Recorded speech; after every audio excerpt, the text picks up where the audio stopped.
Assalamualaikum warahmatullahi wabarakatuh. Selamat siang dan salam sejahtera untuk kita semua. Semoga teman-teman semua dalam keadaan sehat walafiat, di mana saat ini kita sedang berada di masa pandemi COVID-19 seperti ini. Semoga teman-teman selalu menjaga kesehatan teman-teman dengan mengikuti protokol kesehatan dengan menggunakan masker, menggunakan hand sanitizer, dan mencuci tangan setelah teman-teman berpergian. Perkenalkan, nama saya Sukma Triwidianti, mahasiswa dari salah satu universitas yang ada di Sumatera Barat, yaitu Universitas Negeri Padang. Di Universitas Negeri Padang ini, saya mengambil jurusan Ilmu Sosial Politik dengan prodi Pendidikan Pancasila dan Kewarganegaraan dengan nomor induk mahasiswa 1905286. Video ini dibuat untuk memenuhi syarat tugas mata kuliah Hukum Tata Negara.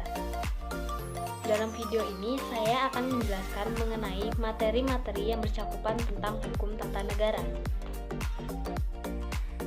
Dalam video ini, yang pertama saya akan menjelaskan tentang kedudukan hukum tata negara dalam sistem hukum nasional.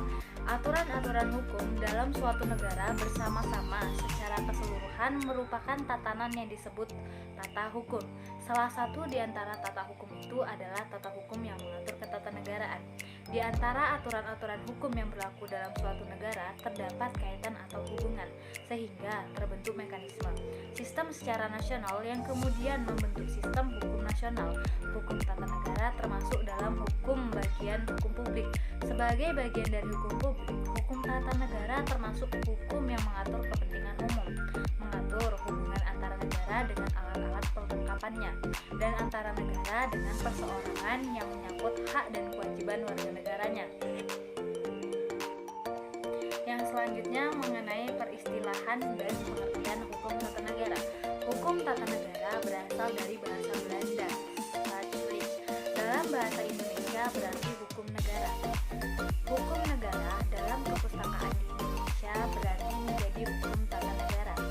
Dalam bahasa Inggris, hukum tata negara dipergunakan istilah constitutional law. Ini didasarkan dalam hukum tata negara unsur konstitusi yang lebih menonjol. Hukum tata negara dalam arti luas meliputi juga hukum tata usaha negara atau hukum administrasi negara yang mencakup hukum tata pemerintahan. Menurut beberapa ahli pengertian tentang hukum tata negara, menurut Profesor Logiman, yaitu hukum tata negara ialah serangkaian kaidah hukum mengenai jabatan atau kumpulan jabatan di dalam negara dan mengenai lingkungan berlakunya hukum dari suatu negara. Dan memiliki pengertian juga, hukum tata negara ialah hukum organisasi negara atau hukum mengenai organisasi negara. Yang kedua, menurut Profesor Prince, hukum tata negara ialah hukum yang menentukan aparatur negara hukum yang fundamental yang langsung berhubungan dengan setiap warga negara masyarakat. Yang ketiga, menurut Profesor Vollenhoven, yaitu hukum tata negara merupakan hukum tentang distribusi kekuasaan negara. Yang selanjutnya mengenai objek hukum tata negara. Yang pertama, konstitusi sebagai dasar serta sebagai aspek mengenai perkembangan dalam sejarah kenegaraan yang bersangkutan, proses pembentukan dan perubahannya, kekuatan mengikat dalam peraturan perundang-undangan, cakupan substansinya ataupun muatan isinya sebagai hukum dasar yang tertulis. Yang kedua, pola-pola dasar ketatanegaraan yang dianut dan dijadikan acuan bagi pengorganisasian institusi, pembentukan dan penyelenggaraan organisasi negara, serta mekanisme kerja organisasi-organisasi negara dalam menjalankan fungsi-fungsi pemerintahan dan pembangunan. Yang ketiga, struktur kelembagaan negara dan mekanisme hubungan antar organ-organ kelembagaan negara, baik secara vertikal maupun secara horizontal. Yang keempat, prinsip-prinsip kewarganegaraan dan hubungan antara negara dengan warga negara beserta hak-hak dan kewajiban asasi manusia, bentuk-bentuk dan prosedur pengambilan keputusan hukum, serta mekanisme melawan terhadap keputusan hukum.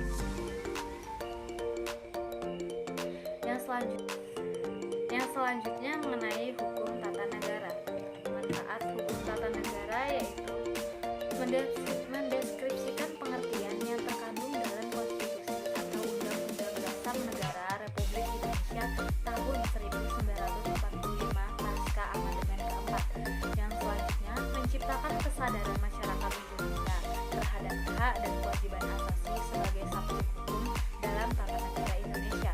Kemudian membantu para pemuda agar dapat memahami secara garis besar dalam ruang lingkup ilmu pengetahuan tata negara, serta menyatukan masyarakat Indonesia dalam pengetahuan hukum dalam bentuk hukum tata negara. Yang selanjutnya mendorong perkembangan lebih dalam tentang hukum tata negara yang eksis di Indonesia. Yang selanjutnya mengenai posisi hukum tata negara menurut sistematika hukum Belanda. Negeri Belanda adalah keseluruhan standar aturan hukum yang berlaku dan diterapkan secara umum di negeri Belanda. Hukum negeri Belanda adalah sebuah sistem hukum yang bercorak hukum sipil. Hukum-hukumnya terbukakan dan penerapan hukum adat bersifat pengecualian. Secara teori, peran hukum perkara adalah kecil, meskipun memahami hukum dalam banyak bidang, tanpa mempertimbangkan hukum perkara yang kesesuaiannya adalah mustahil. Sistem hukum Belanda didasarkan pada hukum perdata Prancis yang dipengaruhi oleh hukum Romawi dan hukum adat negeri Belanda. Kitab-kitab hukum perdata yang baru yang dimulai berlaku pada tahun 1992 sangatlah dipengaruhi oleh salah satu ahli Jerman. Badan pembuat hukum primer dibentuk oleh parlemen bersama-sama dengan pemerintahan Belanda. Ketika kedua lembaga ini bekerja sama membuat hukum, mereka dikatakan sebagai legislator atau dalam bahasa Belanda wetgever. Kuasa untuk membuat hukum baru dapat diserahkan kepada pemerintah daerah atau organ-organ negara, tetapi hanya untuk tujuan yang telah ditentukan. Kecenderungan dalam beberapa tahun ini adalah bahwa parlemen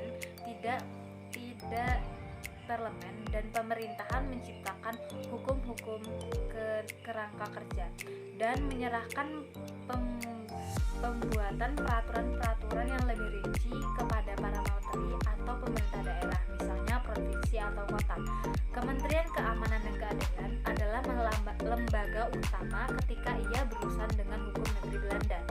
Ranah hukum negeri Belanda biasanya dikelompokkan menjadi: yang pertama, hukum publik yang mengatur hubungan antara pemerintah dan warga negara, termasuk eksistensi hukum, misalnya perusahaan. Yang kedua, hukum tata negara, termasuk hukum-hukum struktur negara yang mengatur penyelenggaraan pemerintahan. Yang selanjutnya, hukum pidana yang berurusan dengan penghukuman perilaku-perilaku tertentu dan denda-denda yang bertalian dengannya. Kemudian hukum tata usaha yang menentukan bagaimana pemerintah dapat menginvestasi warga negara dan memperbaiki apa yang dimiliki warga negara terhadap putusannya. Kemudian hukum privat yang mengatur hubungan antara warga negara dengan hukum perdata atau termasuk hukum keluarga, hukum waris, hukum kontrak, dan hukum dagang. Kemudian hukum kepemilikan mengenai harta benda. Kemudian dari beberapa aspek hukum ini, hukum-hukum atau substansi atau muatan hak dan hukum acara, bagaimana hukum ini dapat dilaksanakan. Negeri Belanda juga mengadopsi ratifikasi traktat hukum tata negara atau hukum konstitusi berurusan dengan konstitusi dan struktur negeri Belanda. Hukum tata negara melibatkan kekuasaan, lembaga-lembaga demokrasi, penyelenggaraan pemilihan umum, dan pembagian kekuasaan antara pemerintahan pusat dengan daerah, seperti halnya pelaksanaan banyaknya yurisdiksi hukum sipil dan berbeda dengan pelaksanaan di negara-negara seperti Amerika Serikat. Pelaksanaan hukum tata negara Belanda adalah para hakim tidak diperkenankan untuk yang dibuat oleh legislator atau pemerintah dan parlemen ketika bekerja sama. Yang kemudian pengertian sumber hukum. Menurut ahli sejarah, sumber hukum merupakan undang-undang atau dokumen lain yang bernilai sama dengan undang-undang. Sementara ahli sosiologi dan antropologi mengatakan sumber hukum berasal dari masyarakat. Berbeda dengan ahli ekonomi, sumber hukum yaitu apa yang tampak di lapangan. Sedangkan ahli agama menganggap sumber hukum adalah kitab-kitab suci.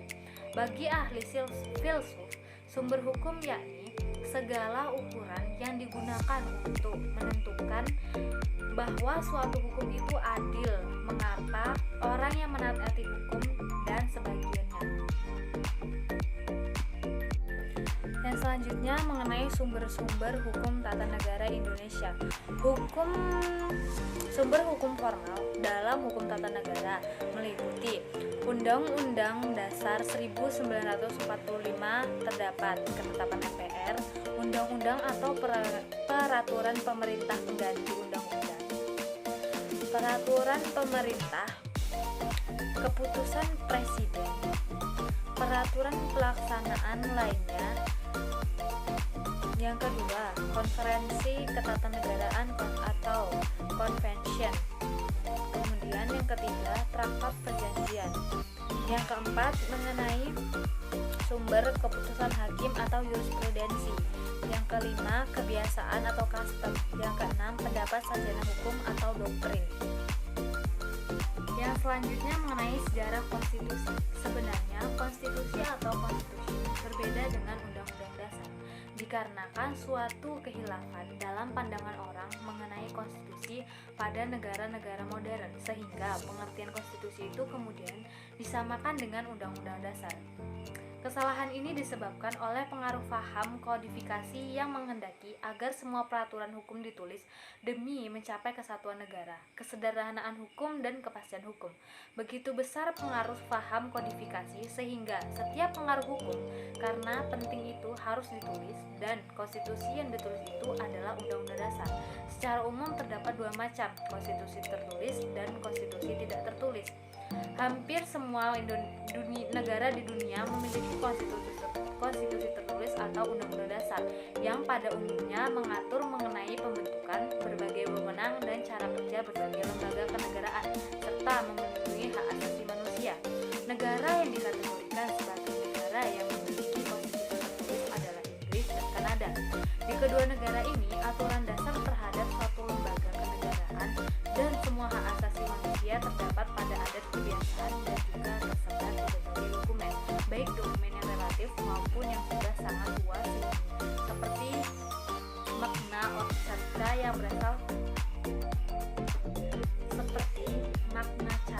yang berasal dari tahun 1215 yang memuat jaminan hak asasi manusia rakyat Inggris. Karena ketentuan mengenai kenegaraan tersebar dalam berbagai dokumen atau hanya hidup dalam adat kebiasaan masyarakat, maka hanya Inggris yang masuk dalam kategori negara yang memiliki konstitusi tidak tertulis. Pada hampir semua konstitusi tertulis mengenai pembagian kekuasaan, berbagai jenis kekuasaan, dan kemudian berdasarkan jenis kekuasaan itu dibentuklah lembaga-lembaga negara. Dengan jenis kekuasaan itu perlu ditentukan terlebih dahulu. Beberapa sarjana mengemukakan pandangannya mengenai jenis atau tugas kewenangan itu. Salah satu yang paling terkemuka adalah pandangan Montesquieu bahwa kekuasaan negara itu terbagi dalam 3 jenis kekuasaan yang harus dibasahkan secara ketat, yaitu kekuasaan membentuk peraturan perundang-undangan atau legislatif, kekuasaan melaksanakan peraturan perundang-undangan atau eksekutif, kekuasaan kehakiman yaitu yudikatif. Pandangan lain mengenai jenis kekuasaan itu perlu dibagi atau dipisahkan dalam konstitusi yang dikembangkan oleh Van Vollenhoven dalam buku kekurangannya. Lembaga kekuasaan menjadi 4, yaitu pemerintahan, perundang-undangan, kepolisian, dan pengadilan. Van Vollenhoven menilai kekuasaan eksekutif itu terlalu luas dan karena itu terlalu dipecah menjadi 2 jenis kekuasaan lagi, yaitu kekuasaan pemerintah dan kekuasaan kepolisian. Menurutnya, kepolisian memegang jenis kekuasaan untuk mengawas hal berlakunya hukum dan kalau perlu memaksa untuk melakukan hukum. Asas-asas hukum tata negara di Indonesia mendukung gagasan Van Vollenhoven ini, bahwa ia mengusulkan untuk menambah dua jenis lagi kekuasaan negara, yaitu kekuasaan kejaksaan dan kekuasaan pemeriksaan keuangan untuk memeriksa keuangan negara, serta menjadi jenis kekuasaan kelima dan keenam. Berdasarkan teori hukum ketatanegaraan yang dijelaskan bahwa jenis kekuasaan negara yang diatur dalam suatu konstitusi itu umumnya dibagi atas 6, yaitu kekuasaan membuat undang-undang atau legislatif, kekuasaan melaksanakan undang-undang eksekutif, kekuasaan kehakiman atau yudikatif, kekuasaan kepolisian, kekuasaan kejaksaan, kekuasaan memeriksa keuangan negara. Konstitusi suatu negara pada hakikatnya merupakan hukum dasar tertinggi yang memuat hal-hal mengenai penyelenggaraan negara, karena suatu konstitusi harus memiliki sifat yang stabil daripada produk hukum lainnya. Terlebih lagi, jiwa dan semangat pelaksanaan penyelenggaraan negara juga diatur di dalam konstitusi, sehingga perubahan yang besar terhadap sistem penyelenggaraan negara. Bisa jadi suatu negara demokrasi bersifat menjadi otoriter karena terjadi perubahan dalam konstitusinya. Adakala keinginan rakyat untuk mengadakan perubahan konstitusi merupakan hal yang tidak dapat dihindari, karena apabila mekanisme penyelenggaraan negara diatur dalam konstitusi yang berlaku dirasakan sudah tidak sesuai dengan partisipasi. Konstitusi biasanya mengandung ketentuan perubahan konstitusi itu sendiri, yang kemudian prosedurnya dibuat sedemikian rupa sehingga perubahan yang terjadi adalah benar-benar aspirasi rakyat dan bukan didasarkan keinginan semena-mena yang bersifat sementara. Pada dasarnya, ada dua jenis sistem yang lazim digunakan dalam praktek ketatanegaraan di dunia dalam hal perubahan sistem. Yang pertama, apabila suatu konstitusi diubah, maka yang berlaku dalam konstitusi yang berlaku secara keseluruhan atau pengganti konstitusi. Sistem ini dianut hampir semua negara di Indonesia. Yang kedua, bahwa apabila suatu konstitusi diubah, maka konstitusi yang asli tetaplah berlaku. Perubahan terhadap konstitusi merupakan amandemen dari konstitusi yang asli tadi. Konstitusi sistem ini dianut oleh Amerika Serikat. Konstitusi, pengertian konstitusi dalam bahasa Latin yang berarti konstituante atau undang-undang dasar yang disingkat undang-undang UUD dalam negara adalah sebuah norma sistem politik dan hukum terbentuk dalam pemerintahan negara. Biasanya dikodifikasi sebagai dokumen tertulis. Hukum ini tidak mengatur hal-hal yang terperinci, melainkan hanya menjabarkan prinsip-prinsip yang menjadi dasar bagian aturan lainnya. Dalam kasus pembentukan negara, konstitusi memiliki aturan yang prinsip estetika politik hukum, istilah khusus untuk menetapkan konstitusi nasional sebagai prinsip dasar politik. Prinsip dasar hukum termasuk dalam pembentukan struktur prosedur, kewenangan, dan kewajiban perintah negara pada umumnya. Konstitusi umumnya merujuk pada penjaminan hak warga negara masyarakat. Yang selanjutnya mengenai klarifikasi konstitusi. Menurut seorang ahli, K.C. Ware mengklasifikasikan konstitusi menjadi 5 kelompok, yaitu mengenai klarifikasi konstitusi. Menurut seorang ahli, K.C. Ware mengklarifikasi konstitusi menjadi 5 kelompok. Yang pertama, konstitusi tertulis dan konstitusi tidak tertulis. Yang kedua, konstitusi fleksibel dan konstitusi kaku atau rigid. Yang ketiga, konstitusi derajat tinggi dan bukan konstitusi derajat tinggi. Yang keempat, konstitusi kesatuan dan konstitusi serikat. Yang kelima, konstitusi sistem pemerintahan presidensial dan konstitusi sistem pemerintahan parlemen. Yang pertama akan saya bahas mengenai konstitusi tidak tertulis dan tertulis. Mengenai konstitusi tertulis, merupakan konstitusi yang dimuat dalam suatu atau satu dokumen formal. Contoh negara yang memiliki konstitusi tertulis yang termuat dalam satu dokumen formal adalah Indonesia dengan Undang-Undang Dasar 1945 dan Amerika dengan The Constitution of United States of America. Contoh negara yang memiliki konstitusi tertulis yang termuat dalam beberapa dokumen formal adalah Denmark, yaitu termuat dalam 22 dokumen formal, dan Swedia termuat dalam 4 dokumen formal. Sedangkan konstitusi yang tidak tertulis adalah konstitusi yang tidak dituangkan dalam suatu dokumen formal. Contoh negara yang memiliki konstitusi yang tidak tertulis atau yang dituangkan dalam bentuk dokumen formal adalah negara Inggris dan Selandia Baru. Menurut seorang ahli, C.F. Strong, perbedaan konstitusi tertulis dan tidak tertulis adalah perbedaan yang salah karena tidak ada konstitusi yang seluruhnya tertulis dan tidak ada konstitusi yang seluruhnya tidak tertulis, seperti yang terdapat di Inggris. Contohnya di Inggris saja, di Inggris terdapat beberapa bagian konstitusi yang tertulis, yaitu dalam undang-undang, misalnya Magna Carta, Parliamen ACT, dan masih ada beberapa contohnya. Undang-Undang 1945 merupakan konstitusi tertulis, merupakan contoh dari negara Indonesia. Mengacu dari beberapa pendapat ahli, klarifikasi ini menyatakan bahwa konstitusi Indonesia adalah sebuah konstitusi yang tertulis. Hal ini bisa dilihat dalam pembukaan Undang-Undang Dasar 1945 pada alinea yang berbunyi, maka disusunlah kemerdekaan kebangsaan Indonesia itu dalam suatu Undang-Undang Dasar Negara Kesatuan Republik Indonesia yang terbentuk dalam suatu susunan negara Republik Indonesia. Nah, naskah Undang-Undang Dasar 1945 ini yang berbentuk tertulis ini cukup lengkap. Hal yang diatur secara tertulis merupakan suatu yang fundamental.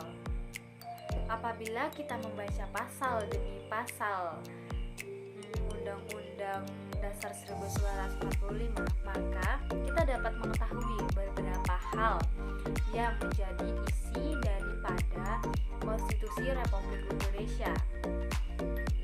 Hal-hal yang diatur dalam Undang-Undang 1945 yaitu seperti hal-hal yang sifatnya umum, contohnya seperti kekuasaan dalam negara dan identitas negara. Kemudian yang kedua, hal-hal yang menyangkut lembaga-lembaga negara, hubungan antara negara, hubungan antara lembaga, fungsi, tugas, hak, dan kewenangannya. Kemudian hal yang menyangkut hubungan antara negara dengan warga negara, contohnya seperti hak dan kewajiban negara terhadap warga negaranya, ataupun hak dan kewajiban warga negara terhadap negaranya, termasuk juga hak asasi manusia. Kemudian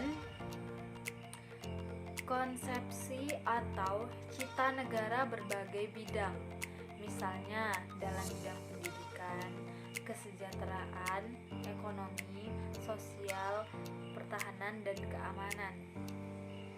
Kemudian hal mengenai perubahan Undang-Undang Dasar. Yang selanjutnya, ketentuan-ketentuan peralihan atau ketentuan tambahan.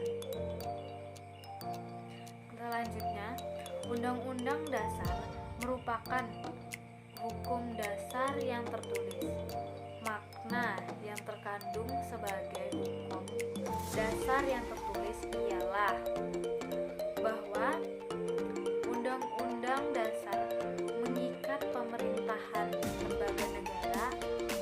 lembaga masyarakat serta setiap warga negara Indonesia dimanapun ia berada, bahwa setiap penduduk yang berada di wilayah Republik Indonesia.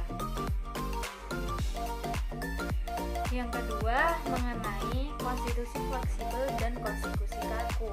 Yang dimaksud dengan konstitusi fleksibel adalah konstitusi yang mengundang ciri-ciri pokok seperti elastis karena dapat menyesuaikan dirinya dengan mudah. Yang kedua, diumumkan dan diubah dengan cara yang sama seperti undang-undang. Hal ini berbeda dengan konstitusi kaku yang mempunyai ciri-ciri pokok seperti yang mempunyai kedudukan dan derajat yang lebih tinggi dari peraturan perundang-undangan yang lain. Hanya dapat diubah dengan cara yang khusus dan istimewa. Undang-Undang 1945 termasuk dalam konstitusi yang bersifat kaku. Sebelum Undang-Undang 1945 ini diamandemen sebanyak 4 kali, persyaratan yang ditetapkan untuk diubah undang-undang adalah cukup berat. Ada dua syarat, yaitu syarat kehadiran atau quorum sekurang-kurangnya 2/3 dari seluruh jumlah anggota MPR harus hadir. Syarat sahnya keputusan sekurang-kurangnya 2/3 dari jumlah yang hadir menyetujui. Yang ketiga, konstitusi derajat tinggi dan konstitusi bukan derajat tinggi. Yang dimaksud dengan konstitusi derajat tinggi dan konstitusi bukan derajat tinggi. Yang dimaksud dengan konstitusi derajat tinggi adalah konstitusi yang memiliki kedudukan tertinggi dalam negara. Seperti setiap negara terdapat berbagai bentuk tingkat perundang-undangan, baik yang dilihat dari isinya maupun yang ditinjau dari bentuknya. Konstitusi termasuk kategori derajat tertinggi. Syarat untuk mengubah konstitusi berbeda dengan arti lebih berat dibandingkan dengan yang lain. Konstitusi bukan derajat tinggi adalah konstitusi yang tidak mempunyai kedudukan serta derajat yang sama dengan derajat konstitusi yang tinggi. Undang-Undang 1945 tergolong dalam konstitusi derajat tinggi. Dalam derajat kedudukannya, maka dapat dilihat atau disimpulkan bahwa Undang-Undang 1945 merupakan konstitusi yang memiliki derajat tinggi, dalam arti Undang-Undang Dasar 1945 merupakan Undang-Undang 1945 tergolong dalam konstitusi derajat tinggi. Dalam derajat kedudukannya, maka dapat dilihat atau disimpulkan bahwa Undang-Undang 1945 merupakan konstitusi yang memiliki derajat tinggi dalam. Yang selanjutnya mengenai klarifikasi konstitusi Kesatuan Demokrasi Serikat. Ini berhubungan dengan bentuk negara, seperti yang kita ketahui dikenal dengan bentuk negara serikat dan negara kesatuan. Dalam negara serikat terdapat pembagian kekuasaan antara pemerintahan serikat dengan pemerintahan negara bagian. Pembagian kekuasaan ini diatur dalam konstitusinya. Dalam negara yang berbentuk kesatuan, pembagian kesatuan ini tidak dijumpai karena keseluruhan kekuasaan dalam negara berada dalam tangan pemerintah pusat. Walau demikian, hal ini tidak berarti bahwa keseluruhan berada di tangan pemerintah pusat, karena ada kemungkinan mengadakan dekonsentrasi ke daerah lain. Dalam konstitusi terdapat pemecahan kekuasaan. Undang-Undang Dasar sebagai konstitusi Indonesia tergolong konstitusi kesatuan. Dalam Undang-Undang Dasar 1945 jelas dinyatakan dalam bab 1 pasal 1 ayat 1 tentang bentuk dan negara kedaulatan yang berbunyi, negara Indonesia ialah negara kesatuan yang berbentuk republik. Dapat dilihat dari pernyataan ini, kesatuan adalah bentuk negara dan republik adalah bentuk pemerintahan. Jelas dalam pernyataan pasal ini dikatakan bahwa bangsa Indonesia tidak mengakui suatu wilayah dalam negara yang memiliki sifat negara. Dalam penyelenggaraan pemerintahannya, bangsa Indonesia tidak dapat menyelenggarakan pemerintah yang terpusat. Hal ini dikarenakan beberapa alasan. Yang pertama, wilayah Indonesia yang sangat luas. Yang kedua, daerah-daerah Indonesia memiliki kondisi geografis dan budaya yang berlainan. Dengan alasan demikian, maka pemerintah menyerahkan sebagian kekuasaannya kepada wilayah atau daerah-daerah agar mengurus dan mengatur sendiri kekuasaannya. Berdasarkan itu, maka Undang-Undang Dasar memandang perlu adanya pemerintahan daerah. Adanya pemerintahan daerah akibat dari penerapan asas desentralisasi.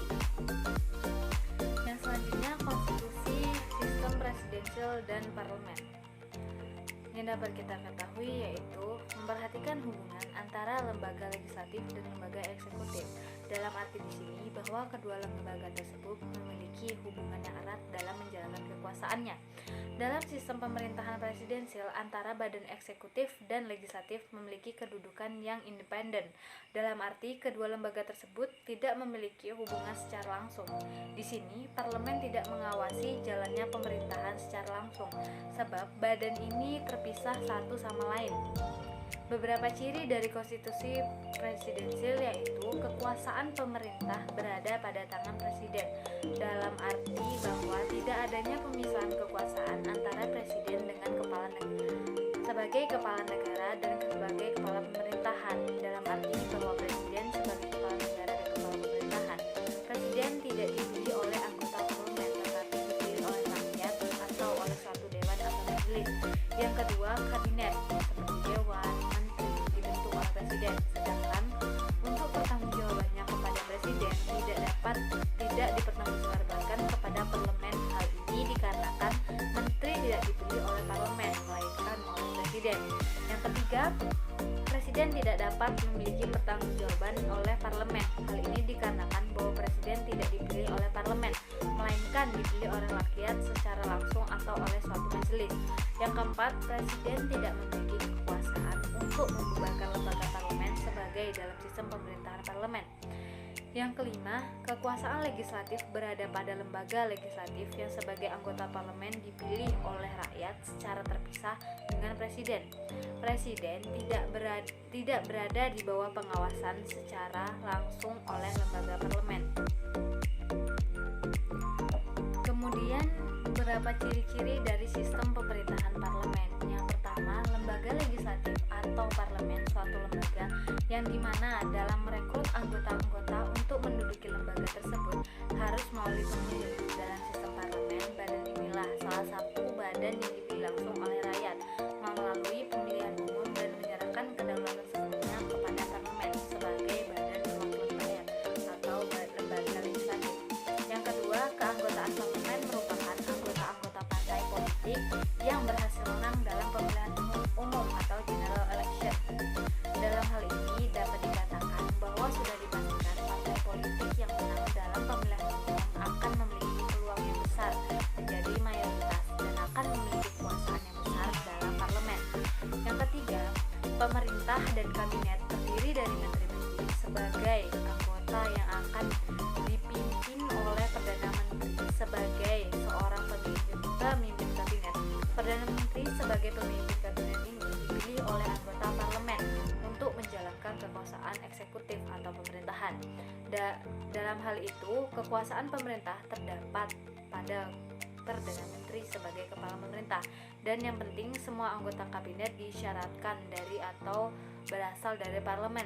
Yang keempat, adanya tanggung jawab politik oleh Perdana Menteri beserta menteri-menterinya dalam menjalankan tugas.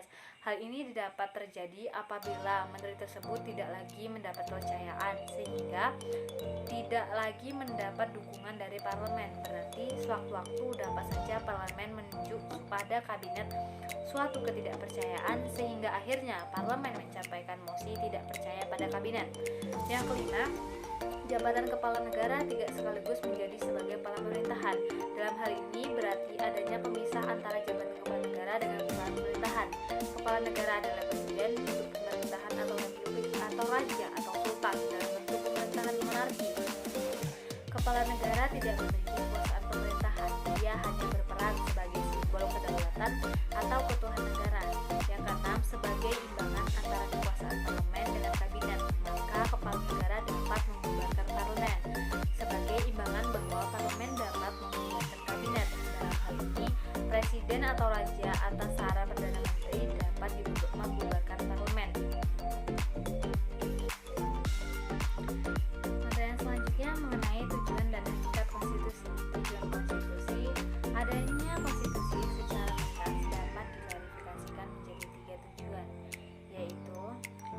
bertujuan memberikan pembatasan sekaligus pengawasan terhadap kekuasaan politik. Yang kedua, konstitusi bertujuan untuk mengawasi atau mengontrol proses-proses kekuasaan daripada penguasa. Yang ketiga, konstitusi bertujuan untuk memberi batasan-batasan ketetapan bagi para penguasa dalam menjalankan kekuasaannya. Konstitusi pada dasarnya bertujuan untuk membatasi kewenangan pemerintah dalam menjamin hak-hak yang diperintahkan. Dan selanjutnya mengenai hakikat isi konstitusi atau undang-undang dasar. Pada hakikatnya konstitusi atau undang-undang dasar itu berisi 3 hal pokok, yaitu adanya jaminan terhadap hak asasi manusia pada warga negaranya. Yang kedua, ditetapkan susunan ketatanegaraan suatu negara yang bersifat fundamental. Yang ketiga, adanya pembagian dan pembatasan tugas ketatanegaraan, yaitu yang juga bersifat fundamental. Materi yang selanjutnya mengenai amandemen konstitusi Undang-Undang Dasar 1945 di amandemen 1998 sampai sekarang. Pengalaman sejarah pada masa lalu, baik masa Orde Lama maupun Orde Baru, bahwa penerapan terhadap pasal-pasal Undang-Undang Dasar 1945 yang memiliki sifat multi-interpretable atau dengan kata lain bergayuh arti seperti mengakibatkan terjadinya sentralisasi kekuasaan di tangan presiden. Hal inilah yang melatar belakangi diperlunya dilakukan amandemen terhadap Undang-Undang Dasar. Amandemen merupakan keharusan karena hal ini akan mengantar bangsa Indonesia ke arah tahapan baru penetapan terhadap ketatanegaraan. Amandemen terhadap Undang-Undang Dasar 1945 dilakukan oleh bangsa Indonesia sejak tahun 1999, di mana amandemen yang pertama dilakukan dengan memberi tambahan dan perubahan terhadap 9 pasal Undang-Undang Dasar 1945. Kemudian amandemen kedua dilakukan pada tahun 2000, amandemen ketiga dilakukan pada tahun 2001, dan amandemen terakhir dilakukan pada tahun 2002 dan disahkan tanggal 10 Agustus 2002. Oleh karena itu, naskah resmi Undang-Undang Dasar Negara Kesatuan Republik Indonesia tahun 1945 menurut seorang ahli terdiri atas 5 naskah, yaitu naskah Undang-Undang Dasar 1945 seperti yang dilakukan oleh Dekret Presiden 5 Juli 1959. Yang kedua, naskah perubahan pertama Undang-Undang Dasar 1945 yang disahkan pada tahun 1959. Yang ketiga, naskah perubahan kedua Undang-Undang yang disahkan pada tahun 2000. Yang keempat, naskah perubahan ketiga Undang-Undang yang disahkan pada tahun 2001.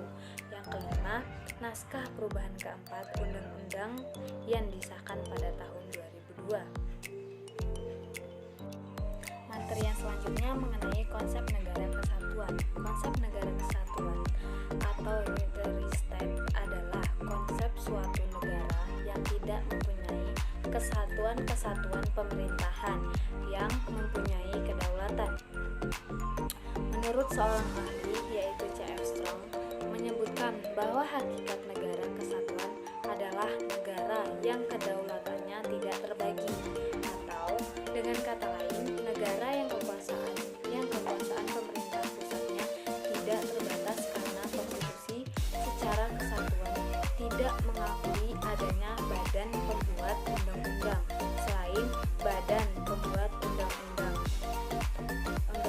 pusat. Kemudian, pemerintah pusat mempunyai kekuasaan atau wewenang tertinggi dalam lapangan pemerintahan,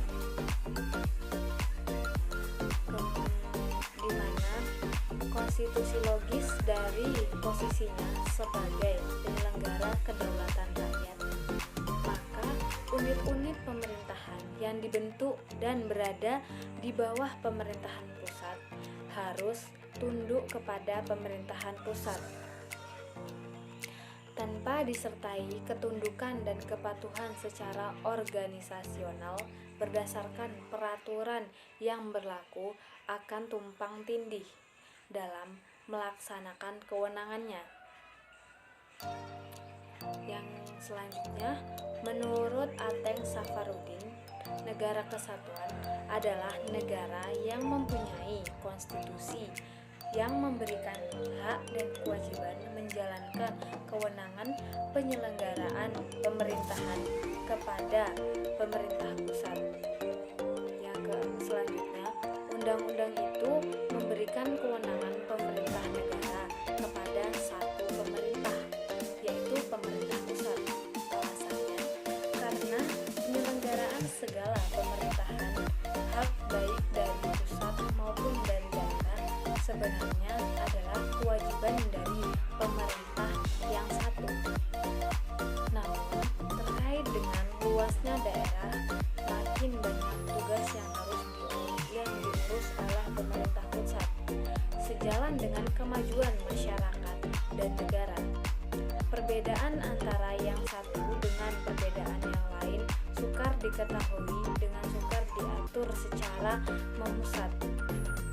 Maka, jika keadaan daerah-daerah sudah memungkinkan, pusat menyerahkan kepada daerah-daerah untuk mengurus dan menyelenggarakan sendiri kebutuhan khusus dari daerah-daerah tersebut. Menjaga kesatuan dan integritas negara merupakan salah satu alasan pemerintah pusat mendominasi melakukan urusan pemerintah dengan mengesampingkan peran dan hak pemerintah daerah untuk terlibat. Yang selanjutnya mengenai konsep demokrasi. Demokrasi merupakan suatu jalan untuk melakukan perubahan ataupun yang terjadi di masa lampau, mengembalikan hak menentukan pemimpin kepada rakyat, penguasa di bawah pengawasan rakyat. Mengenai materi Undang-Undang Republik Serikat pada tanggal 17 Agustus, NKRI diproklamirkan kemerdekaannya. Ini disambut oleh segenap rakyat Indonesia. Perjuangan dengan darah yang bercucuran menjadi sebuah rasa syukur karena kemerdekaan diraih, sehingga keinginan untuk terus mempertahankan kemerdekaan tetap berkobar di dalam hati anak-anak bangsa. Keinginan Belanda untuk kembali menjajah negara Indonesia telah dilawan. Menyadari akan hal itu, Belanda mencoba menggunakan taktik lain, yaitu dengan menjadikan Indonesia menjadi negara federal. Belanda ingin merebut kembali wilayah Republik Indonesia dengan menjadikannya hanya sebagai negara bagian saja dengan politik atau federalisme. Belanda bermaksud memperlemahkan kedudukan RI. Belanda melakukan agresi militer satu dan agresi militer kedua yang melanggar perjanjian Renville yang telah disetujui bersama.